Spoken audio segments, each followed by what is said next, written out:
नज़्म शाम में मैसेज करता हूँ। शाम पढ़ते ही मेरी समात में सिर्फ एक ही आवाज़ गूंजती है। शाम मैसेज करता हूँ।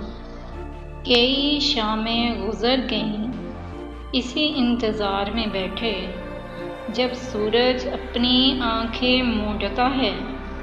मेरी पुरनम आँखें मुस्कुराता चेहरा बादलों में छुपे महताब को तकती हैं तो ख्वाब बुनने लगती हैं। कमर की चांदनी झील के पानी पर पड़ी, एक अचंबा अक्स ख्याल अंगेज किस्सा लिए। दिल के तारों का साज बजते ही शाखों का लिपटना, नक्शे शबाब में दो वजूद यकजां।